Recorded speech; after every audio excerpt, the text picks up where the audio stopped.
Hello, Bossman. Hi.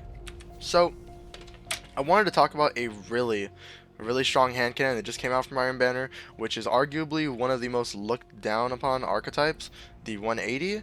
But I want to talk about why I think it's one of, or this one, not all of them. Okay, it's not like a shill for all 180 archetypes. This is just for the Frontier's Cry.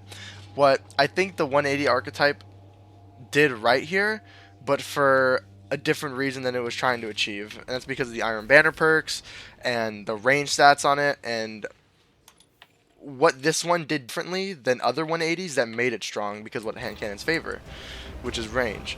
And I want to talk about where does it belong in the meta? Is this a viable weapon? And how does it fare against other 180s and 140s in dueling, and why nobody uses these type of guns? And I'll state the easiest one to state. Is it viable? Yes, absolutely.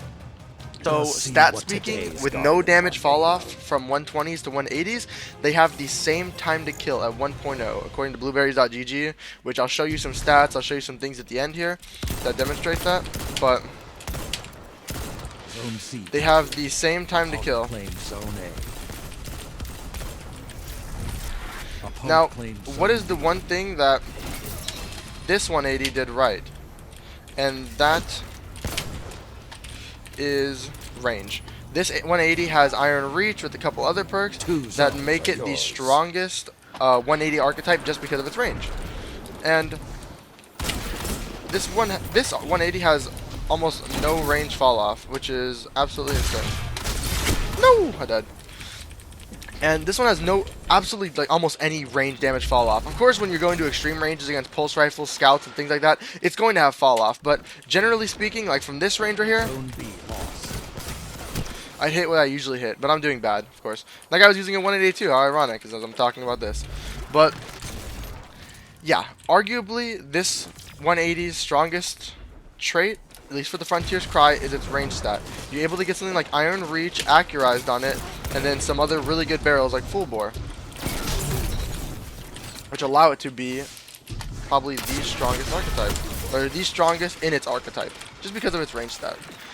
What does that give as a benefit to this one, or to this hand cannon? Well, it's an alternative for Igneous. If you don't want to use Igneous, you have a high range Palindrome 180. Does it have the fairing of 180 in terms of dueling potential? Absolutely not. It is probably one of the weakest duelers because of its punishment to not hitting headshots and lack of burst damage, which was really apparent in the last game I played when I was trying to warm up and get something here, is that this gun lacks burst damage, which is also my good segue into my next point. Why people don't use these 180 archetypes.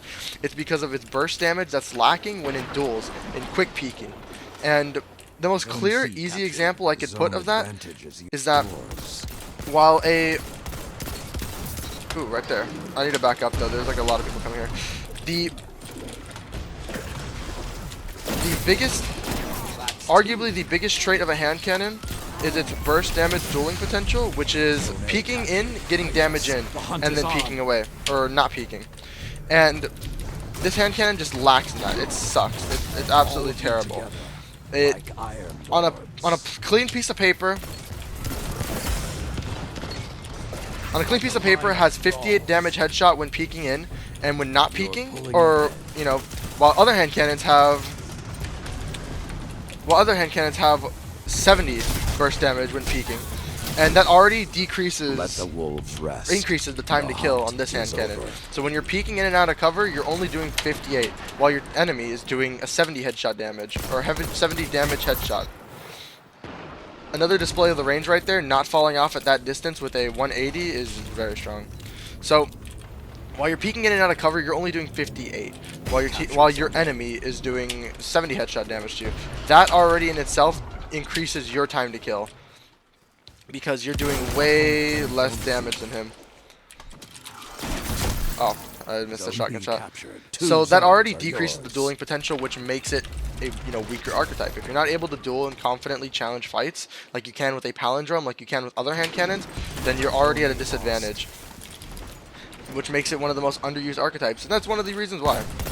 But I would say that this compares almost to like an Igneous. You don't want to use it. I mean, of course, you can use it as a dueler.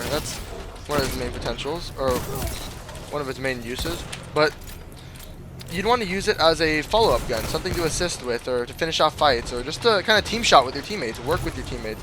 Using a 180 is very, very good at that, honestly. I should have just backed up instead of trying to shoot him. I always like to do that.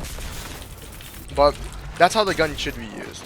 Its strongest trait would be its range, because it has the highest range out of all other 180s that I want to show in the end, kind of show where I got these stats from. And then its weakest strength is its dueling potential, because you're getting 58 damage headshots from peeking in and out, while other hand cannons like Palindrome are getting 58 damage headshots, or no, 70, while you get 58. That already increases the time to kill, because you're not hitting the same amount of damage in the same peaks and the same, rate that you're peaking as other people, and it already just makes it a weaker. That makes it a weaker archetype. That makes it a weaker gun, because you're not able to put in the same burst damage as the enemy you're dueling, just out of cover, like in that situation. Maybe head to head, if they miss a shot, then you'd be able to hit the same, consistent damage, but that's a gamble you're going to want to take. Is my teammate, or is my opponent going to miss these shots that is going to let me get the same time to kill as a Palindrome? That's, I think, when making a gun and finding a gun that you want to duel with, that is not a risk you ever want to take. You don't ever want to gamble, is this guy I'm fighting going to miss his shots? You always want to count it as this guy's going to hit everything. So that's, one of the other things you want to consider. Lemon Arc, man. I do not like that. Other things to consider is its overall time to kill. How I compared it to a 120, and rightfully so, because a 120 has a time to kill of 1 second, while a 180 has a time to kill of 1 second as well. So they are, arguably the same hand cannon, but with different strengths. And the only reason that 180s are now becoming more viable, at least with this one, if you can pick up a good roll, is because of its range. It's able to be a viable alternative to a 120 hand cannon because of its range stat, which is one of the reasons Igneous is one of the strongest follow-up weapons, because of its range stat and its high headshot damage. But this one is kind of almost like a dueler 180. So you can challenge fights. It's not like something that I'm unconfident challenging, but like that. See, if I'm able to hit headshots, it's not that bad. But it's not something I would... It's not something I would pick over a Palindrome, is what I'm saying. It's a very strong secondary if you want to use something like a Reese Walker and follow up, and just play with your teammates. I'm not really playing solo that much, except right here. Back this guy up. But I'm confident in winning my shotgun fight. Peek, peek, peek. Dang it. But at those ranges, hitting 60 headshot, I mean, including lights, that's like 2 damage bone up, but you notice no fall off damage because I have higher light. That's the only reason I did more damage. But at those ranges, not getting any damage fall off for a 180 is a demonstration of how strong it is. It is a strong ass gun. And I think that's one of the reasons why it's very good as well. And I'd say it's a 170 or a 120 substitute, because you're able to hit those high ranges. Does that make it a very viable weapon? Yes, absolutely. You could change it for a 120. Would you use this over a Palindrome? No, that is not something you'd want to do. I would not pick this hand cannon over a Palindrome or any other 140, because it matches the range with more stability, more handling, and I would argue that this has similar stats to Igneous, except lacking in impact. This one has more range, or this one has more stability, sorry, my Igneous, but they have the same amount of range. There's 0 difference in the range stat, except it just does more damage, slower firing, and it has less rounds in the mag. That's also something to consider as well. If you want more ammo and value that with the high range as well, I'd say try on the Frontier's Cry. It's a good 180 to follow up if you want to land 2 headshots after a Wither Horde, after a shotgun shot. There's a lot of room to wiggle if you want to be using a hand cannon that is not Igneous to follow up with things. So my conclusion on it, and demonstrating by gameplay kind of how good it is that it is a decent dueling gun for playing with your team, but it is not a substitute to the Palindrome. It is a substitute to 120s like the Igneous Hammer, using as follow-up weapons or as long-range cleanup. I think that's where it belongs. And I kind of wanted to demonstrate its stats compared to other 180s. So if you look at the base stats of, where the hell is it? Frontier's Cry.